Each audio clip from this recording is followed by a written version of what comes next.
It's a Friday night, one of those quiet, almost eerie ones where the silence feels so thick it almost hums in your ears, wrapping around you like a heavy blanket you can't quite shake off, and I'm finally back home from college for the weekend, a rare little escape from dorm life and endless assignments, feeling like I've stepped into a pocket of pure freedom because my parents, who are always the ultimate social butterflies, have this big fancy charity gala to attend downtown, dressed up in their finest.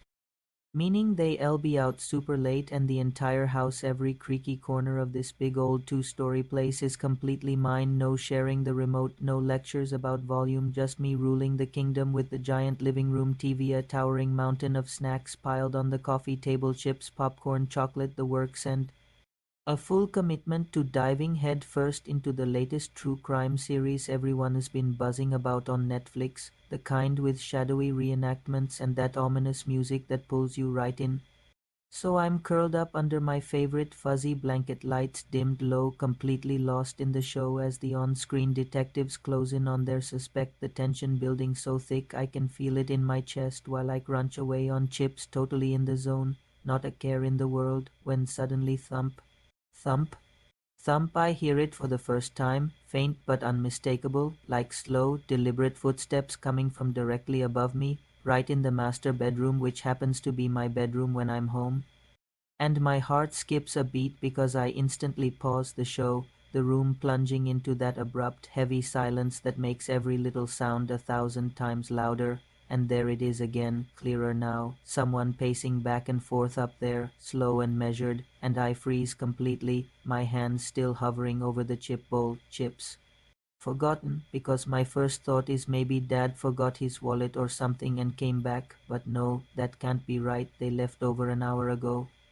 I watched their car pull out of the driveway, headlights disappearing down the street, so maybe it's just the old house settling. These ancient floorboards always groan and pop, especially on cool nights like this, or maybe the creepy show is messing with my head, planting suggestions, so I try to shake it off, hit play again, force myself to focus on the screen, but I can't. My ears are straining now, tuned to every tiny noise, and sure enough it comes back, thump, thump, thump, this time heavier, more insistent, like actual weight shifting across the wood, and my pulse starts racing, pounding hard against my ribs because this isn't the house settling, this is the unmistakable rhythm of real feet walking above me. So I mute the TV completely, the silence rushing in like a wave, cold and terrifying, and I hold my breath, listening, and the footsteps keep going, steady and calm from one end of the room to the other, back and forth,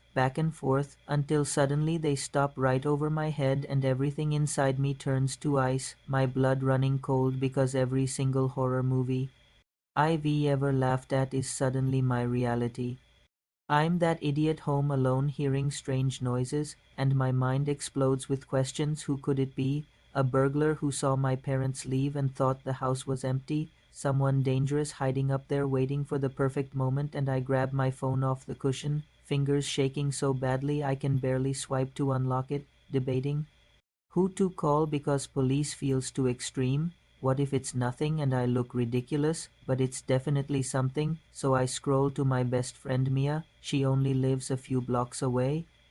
She'd rush over or at least talk me through it so I am not spiraling alone, my thumb hovering over the call button, heart hammering, when a new sound starts scrappy along, slow, agonizing drag like heavy furniture being pulled across the hardwood floor, and my breath catches sharp in my throat because someone is up there moving my stuff, rearranging things in my own bedroom, and pure panic floods through me, so I slide off the couch as quietly as I can, dropping low to the floor, crouching behind it like it is some kind of fortress, even though I know it is the flimsiest hiding spot ever, just cushions and fabric between me and whatever's coming, and the scraping finally stops, leaving that suffocating silence again, heavier than before, and I stay crouched there, knees aching, terrified to even breathe too. Loud, phone still clutched tight, Mia's contact glowing on the screen, waiting for the next sound, any sound, and then the footsteps start up once more, but different now, quicker, purposeful, heading out of the bedroom toward the hallway. toward the stairs and my heart leaps straight into my throat because they're coming down. I can picture it perfectly, someone descending into the dark house to find me, and I hear the familiar creak of the very top step, that one spot that always groans no matter how lightly you step. Creak, pause, creak, pause. Slow and careful, one step at a time, and I'm completely paralyzed, fear so raw and primal it pins me to the carpet, unable to move, unable to think straight. When my sweaty fingers finally lose their grip and the phone slips, clattering loudly against the floor, way too loud in the deadly quiet, and the footsteps stop instantly, mid-stare, because they heard me, they know exactly where I am, and I squeeze my eyes shut tight, bracing for the worst, every muscle tensed, waiting for running. Steps or a shout or something awful, when I hear a soft click from the hallway like a light switch flipping on, and then the sweetest, most familiar voice in the entire world calls out softly, "Honey, are you still up?" And my eyes snap open to see warm light spilling from the hallway into the living room, and there standing in the doorway, silhouetted but unmistakable, holding her high heels in one hand and looking a little confused, is my mom, with my dad right behind her shrugging off his jacket, and I just stare, voice trembling as I whisper, "Mom, Dad, what are you doing home?" And my dad chuckles, totally casual, saying the gala was a total bust because the keynote speaker got food poisoning and they sent everyone home early. They tried calling, but my phone must have been on silent or something, and he nods upstairs, explaining Mom saw my bedroom light still on from the driveway, so she went up to change out of her dress, and my mom steps closer, her face shifting from confusion to worry when she sees me half hidden behind the couch, pale and shaking, asking gently, "Sweetheart, are you okay? You look like you've seen a ghost." And I glance from her to Dad and then up at the now silent ceiling, realizing every terrifying sound, the pacing footsteps, the heavy thumps, the dragging scrape, was just my mom walking back and forth while on a quick call, then pulling her vanity chair across the floor exactly like she always does. All so perfectly normal, so every day, and the relief crashes over me like a wave, a shaky laugh bubbling up that sounds almost like a cry as I lean back against the couch, adrenaline finally draining away, and I manage to say, "Yeah, Mom, I'm okay, just watching a really scary show." And she smiles, that warm mom smile, patting my shoulder softly, telling me to turn it off because they brought back dessert, my absolute favorite tiramisu from the venue. And as they head into the kitchen, the house fills with the most comforting sounds in the world, plates clinking, water running there,